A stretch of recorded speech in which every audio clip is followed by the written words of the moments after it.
Hai, jadi sebelum tidur mari kita review satu buku yang sangat ringan, yang sangat bagus, yaitu buku Seni Berpikir Positif. Hidup sudah rumit, masih mau berpikir ribet. Brian Adam, tahun 2020 kalau nggak salah terbitannya.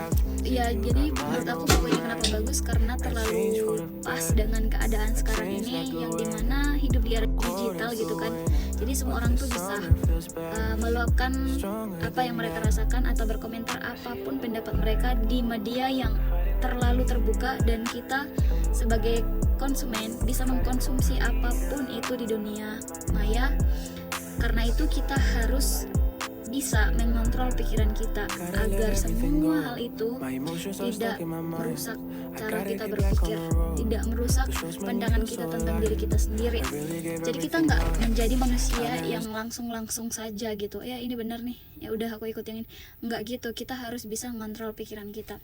Jadi buku ini tuh benar-benar ada 19 bagian, dan yang bagian ke-19 itu hanya quotes-quotes positif, yang dimana dari quotes-quotes itu kita bisa tahu orang-orang terdahulu itu, atau orang-orang yang berpengaruh pada eranya dahulu itu, mereka semua itu hidup dengan berpikir positif gitu. Nah, kenapa kamu harus berpikir positif? Karena kamu akan mendapat hasil yang positif juga, seperti yang aku udah bilang di buku-buku sebelumnya.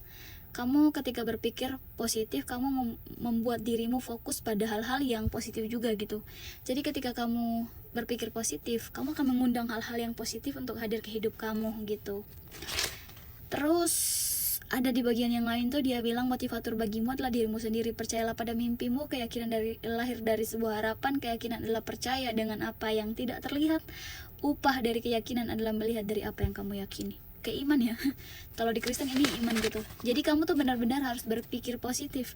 Dan ketika kamu berpikir positif, kamu akan melihat diri kamu berbeda gitu. Kamu ngerasa hidup karena kamu udah mengundang hal-hal positif ke dalam hidup kamu. Berbeda dengan orang-orang yang tidak bisa membedakan ini positif atau ini negatif. Dia ambil semuanya gitu. Dia tidak bisa mengambil yang positif saja gitu. Aku percaya bahwa bagian yang bisa dikontrol manusia salah satunya adalah pikiran. Manusia bisa mengontrol pikirannya untuk say yes to this and say no to this gitu. Kamu bisa berpikir ketika kamu melihat atau membaca komentar orang. Contoh lah, ketika kamu baca komentar orang lain tentang, ya kamu jelek banget gitu, kamu parah banget gitu. Kamu kalau misalnya kamu orangnya yang berpikiran negatif atau nggak bisa ngontrol pikiran kamu akan fokus kepada komentar itu dan membuat kamu berpikir itu berminggu-minggu gitu, hingga mendatangkan hal-hal yang, ya aku emang payah, aku emang jelek, aku emang gak bagus gitu. Tapi kamu lupa, di antara komentar-komentar negatif itu pasti ada salah satunya yang komentar positif. Kenapa kamu terlalu fokus sama yang negatif? Padahal kamu bisa loh fokus ke yang positif. Artinya kamu menyadari di kehidupan ini gak semua orang tuh sempurna. Pasti ada sisi baik dan sisi buruknya, sama juga seperti kita, sama juga seperti komentar orang lain untuk kita. Pasti ada baik dan ada buruknya. Jadi benar-benar kamu tuh harus menyadari bahwa pikiran adalah salah satu kekuatan yang dimiliki oleh manusia. Tanpa berpikir kita tidak akan bisa berbuat apapun. Ya, kamu lost everything ketika kamu tidak berpikir. Jadi Roy Bennett pernah berkata, instead of worrying about what you cannot, shift your energy to what you can create. Pertanyaannya, apakah kita sudah mengontrol pikiran kita masing-masing? Mudah untuk bilang ini, tapi percayalah ini penting banget di era sekarang ini. Kamu harus mengontrol pikiran kamu. Kamu tidak boleh mengambil yang buruk-buruk saja. Ketika hari ini kamu dipertemukan dengan orang yang baik, terus tiba-tiba ada orang yang buruk, kamu kalau fokus sama orang yang buruk itu saja, kamu payah. Kamu harus seimbang, atau kalau enggak, kamu harus fokus sama yang baik itu. Karena puji Tuhan, aku percaya tuh ketika kamu fokus sama yang baik itu, hal-hal baik yang lainnya akan datang.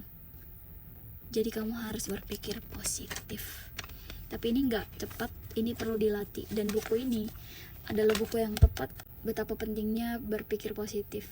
Gak hanya dari buku ini, banyak buku self improvement lainnya yang emang clear banget soal berpikir positif, soal law of attraction, itu semua tuh berawal dari pikiran menurut aku. Ketika kamu memikirkan hal-hal yang baik, kamu bisa menarik semua hal-hal baik di dalam hidup kamu. Jadi ketika kamu berpikir negatif, kamu bisa menarik hal-hal yang negatif ke hidup kamu. Itu masuk dalam hukum law of attraction.